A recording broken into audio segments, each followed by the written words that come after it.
Bonjour à tous, on se retrouve pour un nouveau Texama Show comme d'habitude pour l'actualité informatique et technologique de la semaine. Pas mal de news, pas forcément les plus réjouissantes cette semaine-ci. Nous avons par exemple le fait que Crucial va arrêter d'exister parce que Micron, qui est la marque évidemment derrière Crucial, va arrêter de vendre aux consommateurs ou même à d'autres marques. Ils vont juste se concentrer sur le marché des IA, donc ça on va en parler plus. On a Chat Control qui est finalement passé en Europe, ça aussi on va devoir en parler. On a Netflix qui continue d'enlever des fonctionnalités pour gagner encore plus d'argent, classique chez Netflix. Mais on a aussi quelques news positifs avec notamment des choses qui vont arriver au CES 2026, donc c'est très bientôt vu que c'est début janvier et on est déjà quand même pas loin de la mi-décembre, donc très bientôt. Dans tous les cas, nous allons commencer tout de suite. Vous avez la table des matières dans la description ainsi que sur la barre de lecture. Et je rappelle aussi que vous pouvez écouter ce podcast, c'est pas un podcast techniquement, vous pouvez écouter sur Spotify sous forme de podcast, voilà.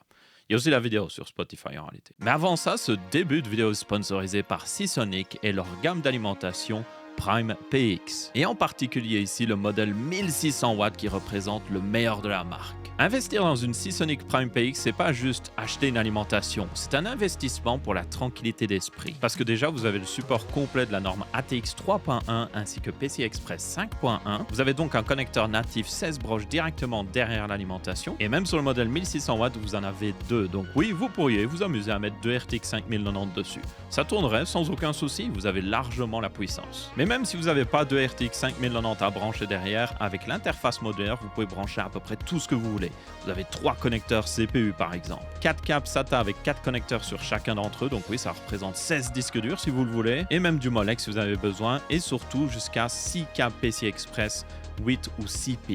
Autant le dire que ce soit un PC gaming ou un serveur rempli de disques durs ou de cartes graphiques pour accélérer des IA, vous pourrez brancher tout ce que vous voulez. Et bien sûr, cette gamme Prime PX de chez Seasonic est certifiée 80 plus Platinum. Ça veut donc dire qu'elle a une efficacité à plus de 92 ou 92% si vous préférez, et ce à 50% d'utilisation. Et comme on a un mode hybride pour le ventilateur où il ne s'allume pas tant que vous n'avez pas dépassé un certain pourcentage de charge, cette alimentation restera passive en dessous de 40% d'utilisation, donc ça veut dire zéro bruit. Et même si le ventilateur doit s'allumer, comme ils utilisent des ventilateurs haut de gamme à roulement hydrodynamique, celui-ci restera silencieux quoi qu'il arrive.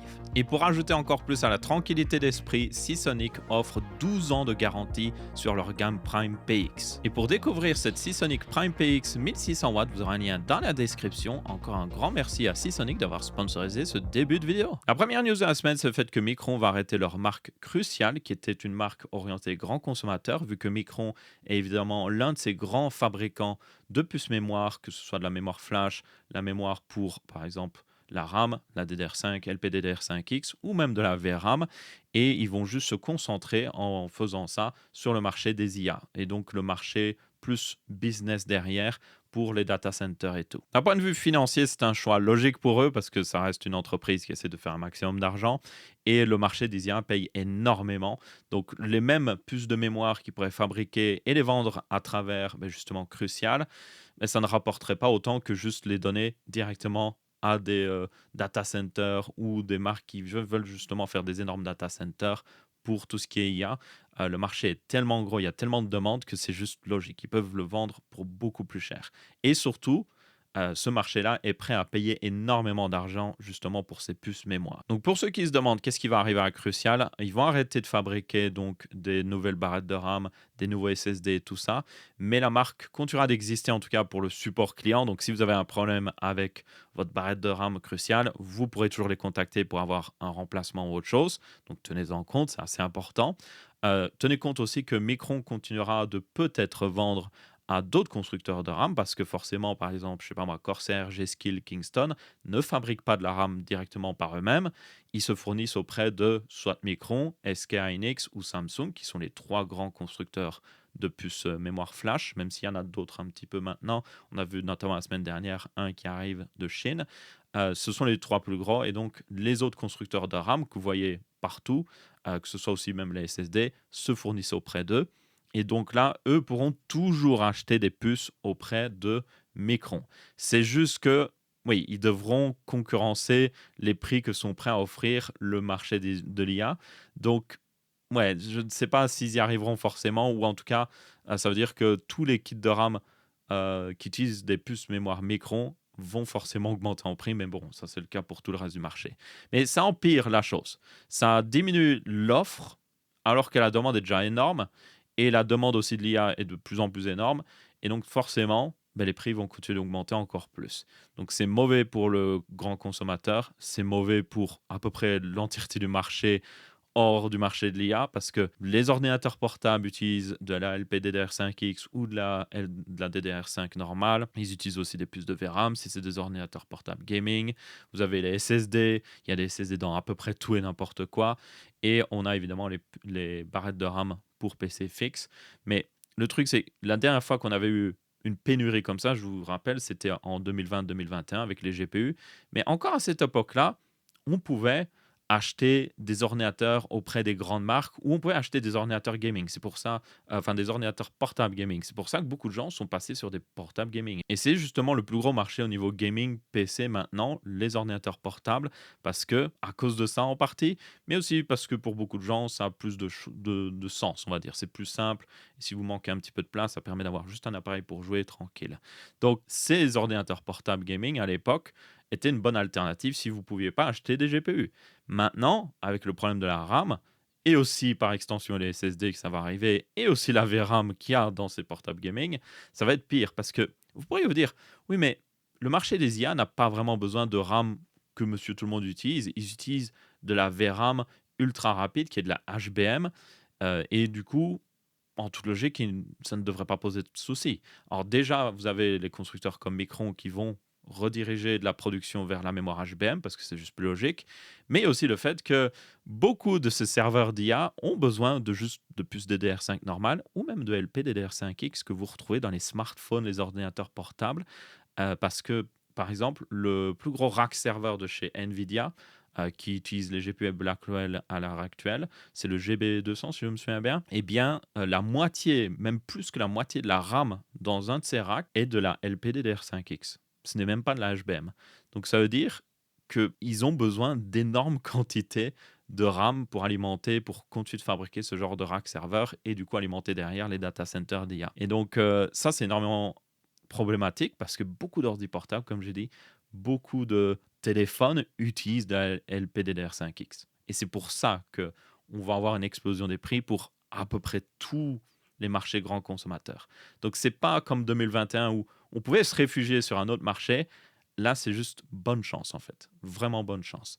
Donc le fait que Micron ait quitté le marché à travers Crucial et plutôt fermé la marque Crucial du coup, bah, c'est une très mauvaise chose et ça va continuer d'empirer bah, justement le marché. Donc, ma foi, yay, ça va être joyeux le CES, hein, moi je vous le dis, avec tous les fabricants qui vont annoncer des produits qui vont être en mode bon, ben on annonce ce produit, mais on ne sait pas le prix qui va sortir parce que, aussi bien dans 2 mois, le prix de la RAM est x2. Donc, voilà, c'est génial. Ensuite, nous avons une news sur Chat Control qui finalement est passée, ce qui est une très mauvaise nouvelle. Alors, on avait parlé la dernière fois que Chat Control n'allait pas passer parce que certains pays étaient totalement opposés à certaines parties, en tout cas de cette loi, notamment la partie qui fait que les constructeurs ou même les développeurs plutôt d'applications qui permettent de chatter, par exemple, je sais pas, WhatsApp et tout ça, qui utilisent du coup des messages chiffrés, auraient dû laisser une backdoor pour le gouvernement européen pour qu'ils puissent vérifier ce qui se passe. Ou avoir en tout cas des filtres qui détectent dans les messages certains termes pour détecter certains actes illicites. Et du coup, certains pays n'étaient pas du tout d'accord avec ça, ce qui est logique parce que, encore une fois, pour ceux qui ne comprendraient pas, laisser une backdoor, laisser une porte d'entrée comme ça pour que le gouvernement puisse regarder est très mauvais. Parce que même si le gouvernement a les meilleures intentions du monde, tout le monde n'a pas les meilleures intentions du monde. Un hacker pourrait avoir accès à cette backdoor.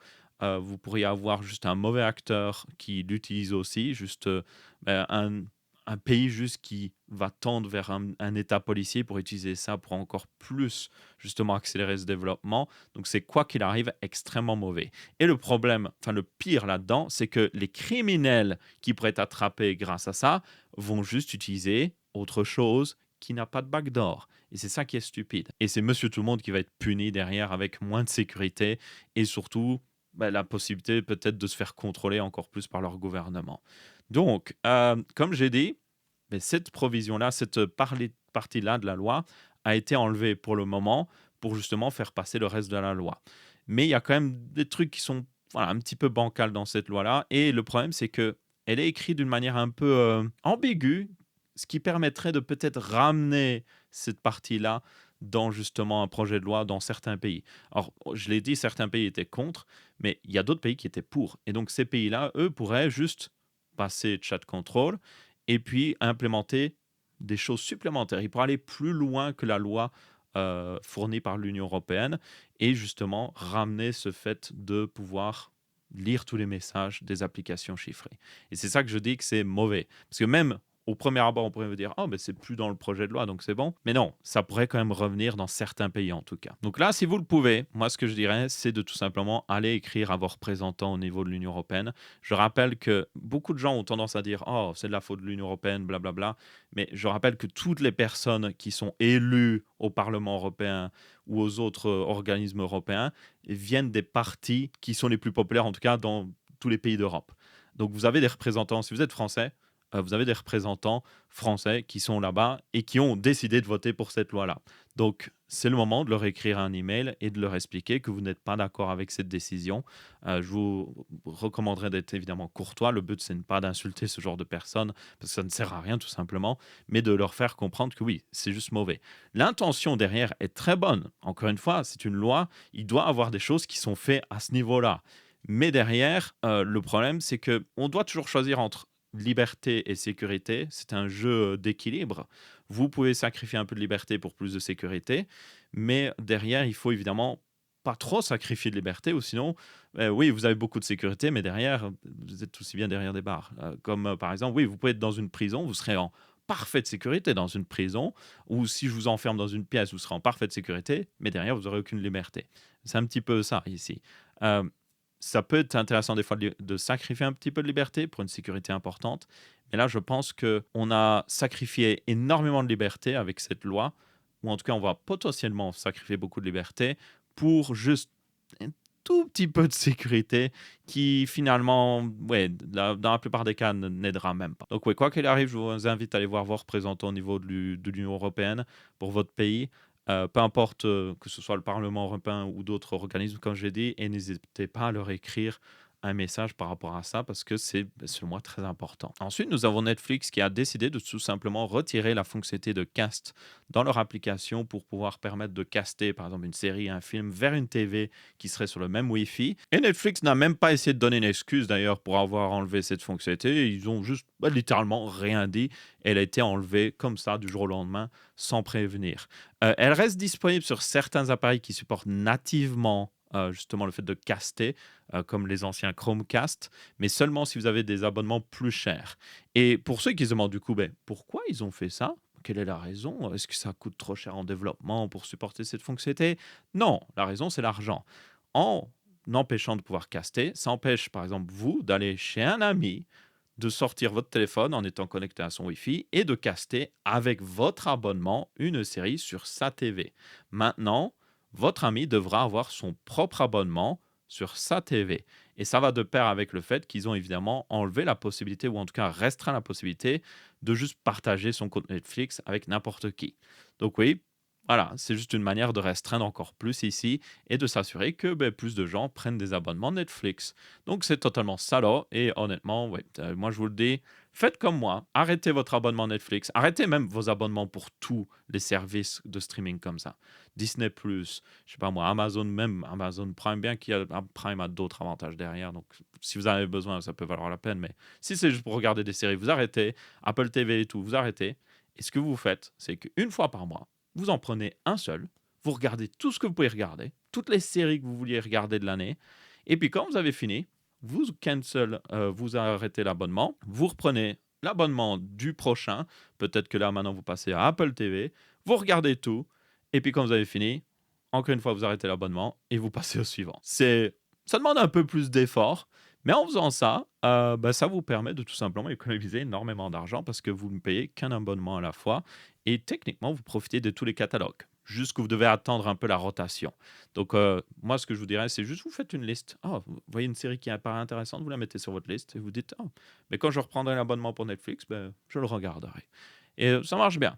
Encore une fois, ça demande un peu plus d'effort, mais derrière, pour moi, c'est beaucoup plus rentable et ça on va dire, oblige un petit peu aussi, bon, ils ne le feront pas, mais ça les oblige aussi à peut-être faire des séries intéressantes. Parce que, par exemple, Netflix, le problème avec eux, encore et encore, c'est ils lancent une série qui paraît hyper intéressante. Vous regardez la première saison, vous êtes en mode waouh, génial, je vais regarder la seconde saison. Et s'ils continuent de faire la série, il faut 2 ans avant que la seconde saison ne sorte. What the fuck?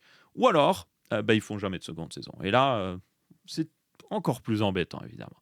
Donc, moi, personnellement, j'ai commencé à juste attendre qu'une série soit vraiment finie ou on soit au courant qu'elle va être finie parce qu'elle est juste tellement populaire qu'ils vont forcément la finir.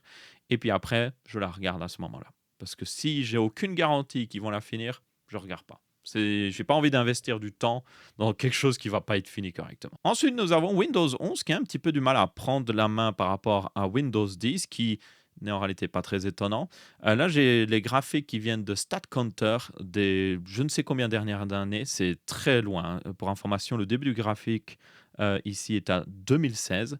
Et ça permet de voir par exemple la montée de Windows 10 et aussi la descente de Windows 7. On voit par exemple que le point de tournant, c'était en décembre 2017. Et il me semble que c'est justement quand ils ont annoncé qu'ils allaient arrêter le support de Windows 7 dans quelques temps. Et on voit que Windows 10 est passé. Il y a certainement aussi des personnes qui sont passées à Windows 10 sans leur consentement, mais bon, ça c'est encore un autre débat. Et puis on voit qu'il est monté quand même jusqu'à 82% d'utilisation. Donc ça, c'est pour toutes les versions de Windows. Ça n'inclut pas Linux ou macOS, je tiens à le préciser. Donc c'est 80% des installations Windows étaient sur Windows 10. Et puis on voit à partir de là, oui, que Windows 11 a été introduit et qu'il a commencé à monter progressivement.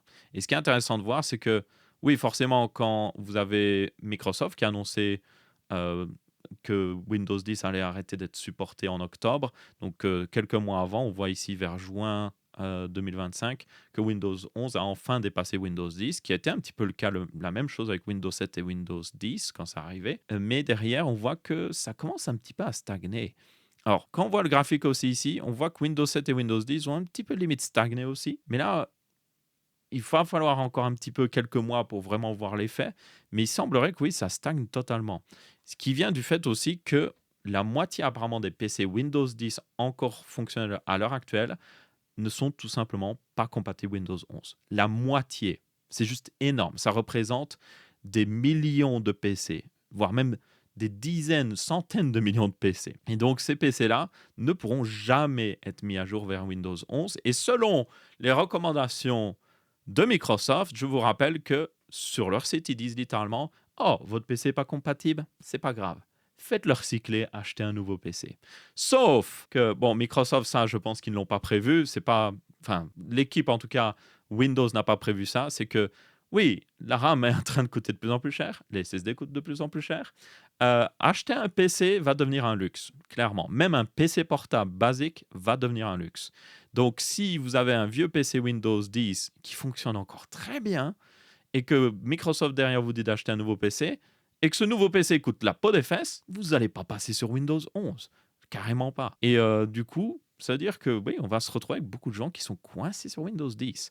Donc, j'ai fait une vidéo récemment, c'était juste pour voir si ça marchait et comment on pouvait le faire, sur le fait d'installer Windows 11 sur un PC non compatible. Je ne recommande pas en réalité cette méthode. J'ai juste montré parce que je trouve ça intéressant. Et pour ceux qui voudraient vraiment le faire, ok, voilà comment faire. Mais moi, ce que je recommande, c'est tout simplement de soit rester sur Windows 10 pour le moment, parce qu'on a encore des mises à jour, ou soit de passer sur Linux. Et c'est pour ça que, comme je l'ai dit, je vais faire plus de tutos sur Linux. Je vais aussi essayer de tester un maximum de distributions. Je sais que, oui, Linux Mint est très recommandé, mais il y en a peut-être d'autres qui sont intéressantes. Donc, j'aimerais tester un maximum de ces distributions, en tout cas celles qui semblent être les plus accessibles. J'ai pas envie de tester une distribution obscure que personne ne va utiliser ou qui va arrêter d'être supportée dans 2 ans. Je veux vraiment celles qui vont durer dans le temps, qui sont simples d'utilisation et qui seraient les plus logiques pour monsieur tout le monde. Et donc, je vais regarder un maximum à ça et je vais faire des tutos sur chacune de ces distributions s'il le faut et essayer de, ben oui, juste montrer un maximum d'alternatives à ces gens-là. Alors, je ne compte pas devenir un expert en Linux. Je suis clairement pas un expert en Linux. Je suis même, voilà, clairement un amateur. Mon but, c'est plutôt d'ouvrir la porte et je me dis qu'il y a d'autres personnes très douées derrière qui pourront continuer de fournir le savoir aux gens. Moi, j'ouvre la porte de ce monde merveilleux de Linux et après, il y a d'autres personnes qui peuvent prendre le relais sans aucun souci. Mais je tiens à ouvrir correctement la porte quand même, montrer la bonne façon de l'installer, lesquelles distributions c'est les plus intéressantes, parce que c'est aussi un problème avec Linux. Il y a trop de distributions, c'est vraiment un énorme souci. Les développeurs de distribution Linux sont d'accord avec ça, c'est juste que, mais ils n'arrivent pas à se mettre d'accord sur la distribution ou les distributions en tout cas à supporter. Tout le monde veut que ce soit la sienne et donc rien n'avance. Et on parlait justement de part de marché. Vous avez Intel qui a enfin atteint, oui, 1% de part de marché dans le marché justement des cartes graphiques dédiées. On ne parle pas ici des chipsets graphiques intégrés parce que Intel a beaucoup de CPU avec des chipsets intégrés, donc ça leur permet d'avoir une part de marché plus haute que ce que c'est réellement. Mais là, on parle vraiment de cartes graphiques dédiées. Et vous pouvez voir que du coup, vous avez AMD qui, fin 2024, était à 10%. Ils sont passés à 6% au deuxième trimestre 2025. Oui, ils ont diminué malgré le fait qu'ils ont sorti les RX 9000 qui étaient très intéressantes. Donc, c'est assez abusé quand on y pense. Et puis maintenant, ils sont repassés à 7%, Intel à 1% et Nvidia à 92%. Donc Nvidia avait un peu augmenté et là, ils ont un petit peu diminué. Ce qui est pas très étonnant parce que je pense que Nvidia est juste trop occupé à compter leur argent et continue d'inonder le marché des data centers avec leur GPU. Je pense qu'ils ont juste d'autres priorités qui sont en mode, bon, c'est pas grave, ils peuvent prendre quelques pourcents. C'est pas un problème pour nous.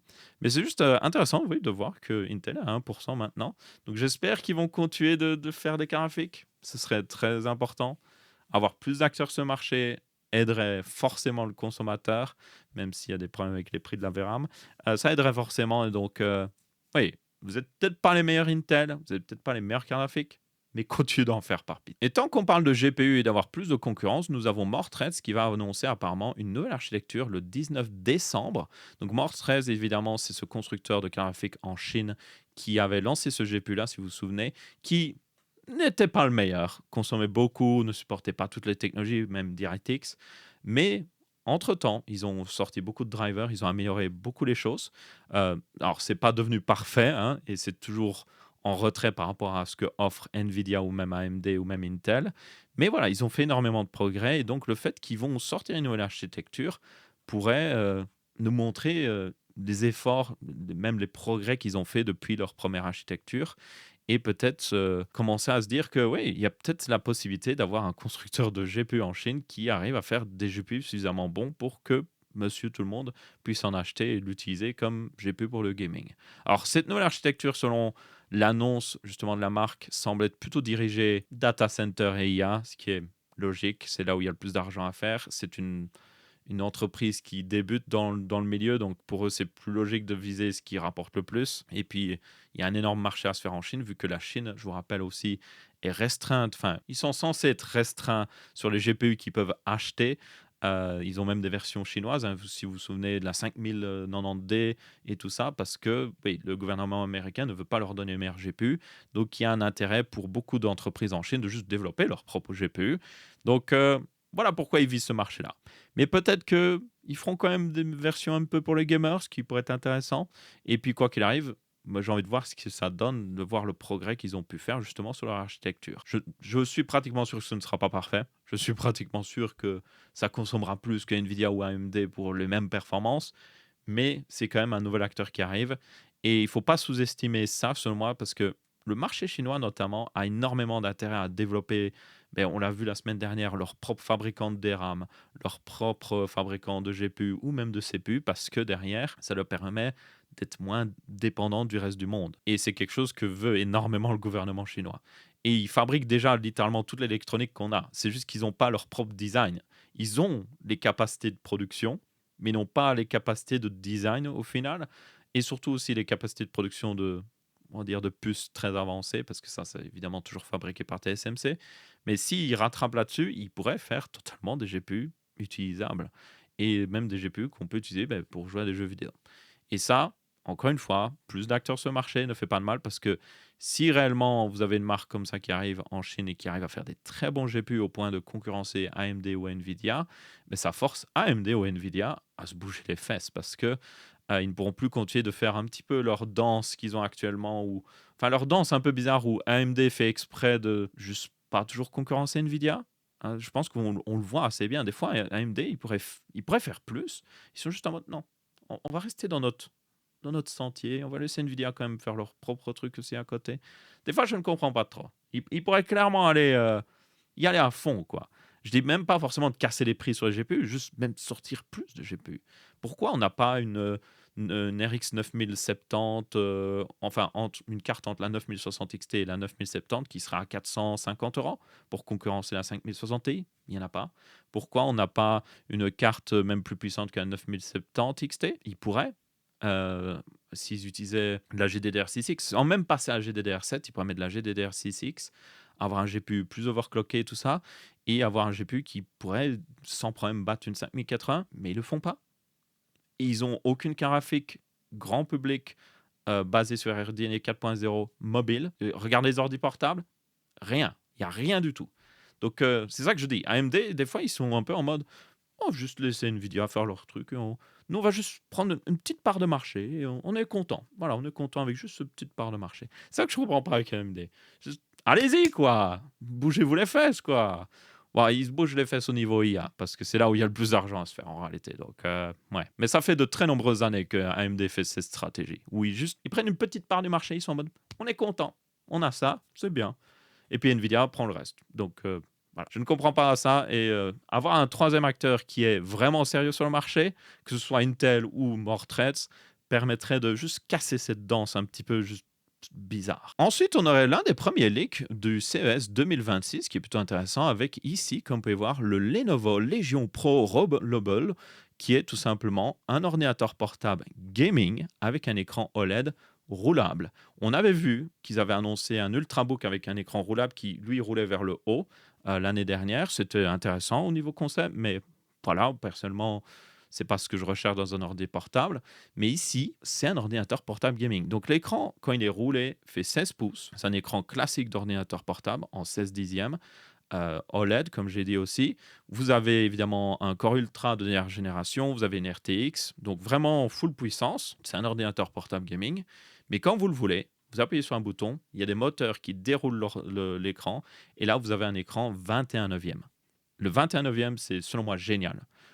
Si vous avez le choix, pour moi, les deux meilleures résolutions et tailles d'écran, c'est soit 27 pouces 1440p ou aussi éventuellement 24 pouces 1080p, et puis du 34 pouces en justement 21 neuvième, donc du 3440 par 1440 pixels, ce qui est juste du 1440p en version 21 neuvième. Et ça, c'est juste, voilà, c'est ce qu'il y a de meilleur. C'est bonne résolution, pas de trop, facile à faire tourner avec un GPU moderne et juste très immersif. Et imaginez à pouvoir avoir ça justement sur un ordi portable, ce serait génial. Donc ouais, très impatient de voir ça, même si on le sait, c'est sûr et certain, ça va coûter la peau des fesses. Déjà avec l'augmentation du prix de la RAM, ça va coûter la peau des fesses. Mais ouais, avec le fait que ce soit un écran OLED pliable, voilà, ça va être cher. Et c'est maintenant officiel, les GTX 1000 ainsi que les GTX 900 ont arrêté d'être supportés dans les drivers Game Ready, donc c'est-à-dire les drivers qui sortent à la sortie d'un jeu pour avoir des optimisations pour ce jeu-là.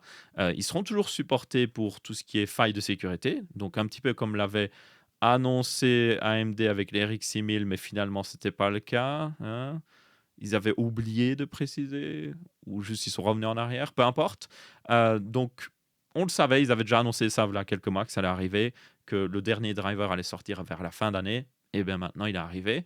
Ils ont toutefois apporté un cadeau en quelque sorte, c'est qu'ils ont réintroduit le support pour Physics en 32 bits du coup pour les RTX 5000. Donc je vous rappelle, Physics c'était une technologie Nvidia qui finalement n'a pas vraiment pris, on va être honnête, qui ne tournait qu'en 32 bits.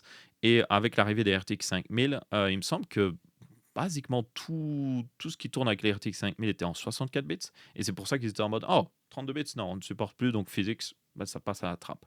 Donc là, apparemment, ils auraient, avec ce driver, réintroduit le support pour justement Physics.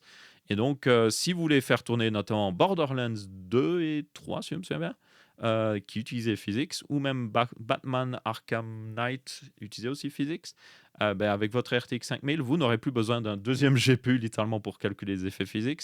Et surtout, vous aurez plus de performance qu'un GPU de voilà 5 ans. Ce qui est plutôt cool, parce que quand vous avez payé je sais pas moi, même une 5080, 1000 € et que vous avez des moins bonnes performances qu'une GTX ou même une RTX 2080 Ti, ça fait un petit peu mal. Donc, c'est pas vraiment un cadeau, c'est plus ce qu'ils auraient dû faire dès le début. Parce que, vous voyez, juste là, ils supportent leur GPU hyper longtemps au niveau driver Game Ready. Parce que les GTX 1000, pour information, et même les GTX 900, Voilà, les GTX 900, c'est 2014. 2014. Les GTX 1000, c'est 2016. Donc ça fait pratiquement 10 ans de support driver, ce qui est pas mal en vrai. Donc ils supportent leur GPU hyper longtemps, mais à côté de ça, physique, oui, juste, oh, voilà, ça disparaît. Donc ouais, ma foi, merci Nvidia, mais oui, c'est ce qui aurait dû être fait dès le début. Je pense que à partir peut-être des RTX 6000, ils peuvent se dire, ok, là, la physique, ça sert plus à rien, parce que honnêtement, là, les jeux commenceront à devenir vraiment vieux. Et là, je peux comprendre que ils veulent arrêter justement le support. Ensuite, nous avons un petit peu plus de leaks sur ces fameux Core Ultra 300 qui vont arriver sur le marché mobile et notamment sur un peu le GPU. C'est ça qui intéresse le plus. Alors là, on a eu notamment un test donc de un de ces processeurs, c'est le Core Ultra 5 338H qui serait utilisé dans un appareil de chez One X Player, comme vous pouvez voir, qui est basiquement une tablette avec des manettes accrochées. C'est littéralement ça. Donc là, on voit un petit peu des tests CPU.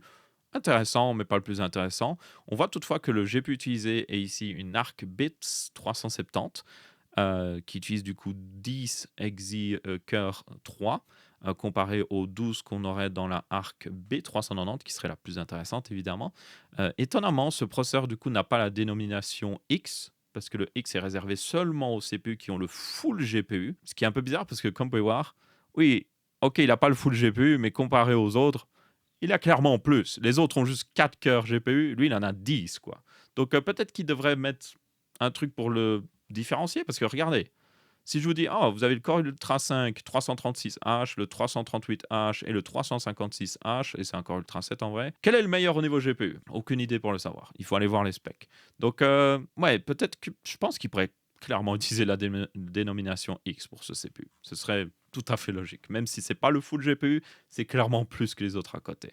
Et du coup, on a quand même eu un test. Alors, les gens qui liguent des fois ce genre de chiffres, je suis en mode, ils ont accès à ces appareils, ils peuvent tester tout ce qu'ils veulent, et ils testent Furmark.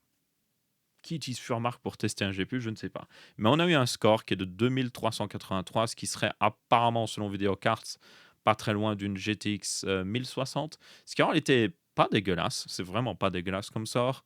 Mais j'ai essayé d'aller voir des scores justement de Furmark et il n'y a aucune logique dans les scores. Donc ouais, honnêtement, je ne sais pas trop. Ce qui est au final le plus intéressant, c'est qu'on peut voir que le CPU ici tournait, et c'est le One X Player, encore une fois ici, ça tournait à 36 watts, ce qui est un TDP plutôt correct pour justement des appareils mobiles, notamment les consoles mobiles. Donc, si les performances sont réellement très bonnes et que derrière, ils consomment réellement juste 36 watts pour autant de performance, c'est très prometteur pour justement Intel au niveau GPU mobile, enfin CPU avec GPU mobile, parce que à côté de ça, AMD, et on peut le montrer dans une autre news, euh, on avait vu que les futurs Ryzen 400 étaient juste un refresh des Ryzen 300. Même nombre de cœurs, à peu près la même fréquence CPU et surtout la même architecture CPU et GPU. On est toujours sur du RDNA 3.5 qui a été introduit voilà je ne sais combien d'années maintenant. Et derrière, le GPU intégré était vraiment exactement le même. Sauf que apparemment, ils vont l'overclocker un petit peu. Et donc, le GPU intégré, notamment au HX 470, pourrait tourner à 3,1 GHz au lieu de 2,9, si je me souviens bien, 2,8 sur le HX 370. Ça devrait donner un peu plus de performance. Ça ne fait pas de mal. Mais oui, quand vous voyez ça, AMD va juste faire oh, on a un peu augmenté les performances. Et à côté de ça, Intel est en mode non, on a une nouvelle architecture, on a plus de cœurs aussi GPU, on y va à fond. Et là, franchement, ouais, 2026 ne sera peut-être pas l'année de la RAM, mais ce sera peut-être l'année du retour de Intel au niveau GPU, en tout cas mobile, parce que ça, c'est plutôt bon. Et ils continuent d'améliorer leur driver et tout ça. Ça devient intéressant. Je pense que AMD va clairement avoir un concurrent sur ce marché-là, qui est un marché encore émergent et qui est pas mal populaire. Ensuite, j'ai une petite news sur un truc qui personnellement m'intéresse assez bien, même si c'est très spécifique. Vous allez le voir ici. Vous avez un modeur qui a pris un framework laptop 16. Et notamment, il a pris le fait que vous pouvez mettre un module dans le framework laptop 16 avec deux slots M.2. Donc, vous pouvez voir, il y a un ventilateur à gauche, un ventilateur à droite. Donc, c'est le module juste vide. Mais vous pouvez avoir au milieu juste un morceau de PCB au lieu du GPU, donc avec juste deux slots M.2. Il a fait son propre PCB pour rajouter un port Oculink, et pas n'importe quel port Oculink d'ailleurs, parce que normalement un port Oculink c'est pas mal hein, pour rajouter le support des GPU externes. Ça a un peu plus de 60 Go de bande passante, ce qui est vraiment pas mal. C'est plus que du Thunderbolt 4, c'est plus que du USB 4 et c'est plus stable aussi apparemment. Mais là, il a rajouté un lien O-Cunning x8 et le x8 indique que c'est réellement 8 lignes PCI Express en PCI Express 4.0 qui passent. Et ça, c'est largement suffisant pour un GPU externe. C'est même très bon pour un GPU externe. Et il a rajouté le support avec un simple PCB. Vous avez le port O-Cunning ici qui sort derrière du coup l'ordinateur. Et puis après, vous pouvez utiliser un câble O-Cunning x8 et hop, vous avez un GPU externe qui fonctionne à la même vitesse qu'un GPU interne en fait. Donc ça, c'est extrêmement prometteur. J'espère que on pourra acheter ça. Personnellement, j'adorerais pouvoir tester ça un peu plus. Je pense qu'il y a beaucoup d'avenir dans le support d'O-Cunning et même l'utilisation d'O-Cunning. Le Thunderbolt est juste pas fait pour ça. Il y a il y a une surcouche par rapport au Thunderbolt. Déjà, il faut les drivers, ou sinon ça ne fonctionne pas. O'Cunning est beaucoup plus. O'Cunning, c'est vraiment juste un port PCI Express sous un autre format. C'est vraiment ça, quoi. Et donc derrière, ça veut dire que c'est beaucoup plus facile à supporter et il y a juste beaucoup moins de problèmes avec. Et c'est ça que la plupart des gens qui utilisent des docks O'Cunning le disent, ils ont beaucoup moins de soucis avec O'Cunning comparé à Thunderbolt ou des fois juste genre, oh, vous voulez redémarrer le PC, hop, ça marche pas pour je ne sais quelle raison, le GPU est pas détecté ou autre chose. Donc, très prometteur. J'espère qu'on verra plus d'ordinateurs avec de l'O-Cunning. Parce que le rajouter dans un ordinateur portable n'est même pas si compliqué que ça. Lenovo l'avait fait. Il devait sacrifier toutefois un deuxième slot PC Express pour un SSD. Donc c'était du x4 d'ailleurs qu'il mettait au niveau O-Cunning. Donc la moitié de celui-ci. Mais c'était quand même déjà pas mal. Comme j'ai dit, ça fait plus de 60 Go à la seconde. Et ça permettait de réellement utiliser des GPU externes ou d'autres accessoires en rapport avec ça. Donc j'espère qu'on va en voir un petit peu plus. Ça reste très peu. Vous avez plein de GPU externes qui viennent de marques souvent un peu chinoises, genre One X Player et tout ça. Mais derrière, oui, vous avez très peu de constructeurs d'ordinateurs portables qui rajoutent vraiment le support, ce qui est un petit peu dommage. Donc j'espère qu'on en verra plus parce que c'est une très bonne chose. Ensuite, un autre sujet qui personnellement m'intéresse énormément, c'est le fait que Zotac a annoncé le ZBox Magnus One, qui est un mini PC, comme vous pouvez voir, très compact. Bon, il pourrait être plus compact. En réalité, il fait un peu plus de 8 litres, mais surtout qui utilise du coup une RTX maintenant 5070 Ti. Par le passé, ils avaient déjà introduit ce PC, mais avec une 5060 Ti qui était, voilà, ok, c'est pas mal, c'est plutôt compact pour une 5060 Ti, mais voilà, sans plus. On peut faire des mini PC plus compacts. Mais là, ça devient par contre très intéressant. Une 5070 Ti, c'est une carte graphique très puissante. Et dans un format aussi compact, c'est. Mais il n'en existe pas en fait. Parce que là, vous pouvez voir le GPU, c'est un vrai GPU, hein. Il y a un slot PC Express, vous pouvez le mettre dedans.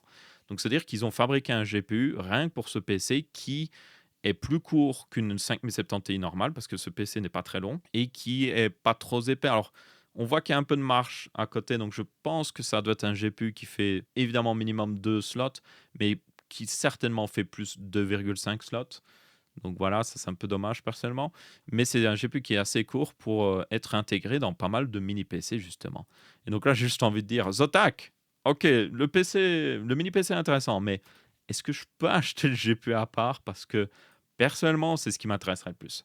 Ce GPU, ce format-là, ce serait ce qu'il me faut exactement pour mon mini PC, que j'avais déjà fait plusieurs vidéos dessus. C'est un mini PC de 5,5 litres où j'ai mis une 4070 Ti super, que j'ai modé en reprenant le refroidissement d'une 4070 super, pour qu'elle tienne justement dans un format court, donc juste un refroidissement avec deux ventilateurs et surtout deux slots maximum. Et depuis, il y a quand même une 4070 Ti super qui était sortie de chez, si je me souviens bien, Inno 3D, qui faisait ces dimensions-là, donc c'était plutôt cool. Mais depuis, il n'y a rien d'autre. Avec les RTX 5000, surtout, il n'y a rien du tout. C'est la première 5070 Ti aussi courte et aussi petite que je vois arriver sur le marché. Donc c'est pour ça que je suis en mode, hey, Zotac, mettez-la en vente. Je l'achète tout de suite. Et du coup, c'est à peu près tout pour ce texte. Ça marche aussi. Pas de deal de la semaine d'ailleurs cette semaine-ci. J'ai juste pas eu le temps de regarder un des deals. Je suis en train de préparer un maximum de vidéos avant de partir en vacances. Et donc, oui, j'ai dû couper cette activité-là parce qu'il y avait juste d'autres trucs plus importants. Mais bon, dans tous les cas, ça reviendra dans les prochains textes. Ça marche. Ne vous inquiétez pas. J'espère que vous avez bien apprécié. Si c'est le cas, pour laisser un pouce bleu. Ce n'est pas le cas, pour laisser un pouce rouge. Et on se retrouvera pour une prochaine vidéo. Ciao, ciao.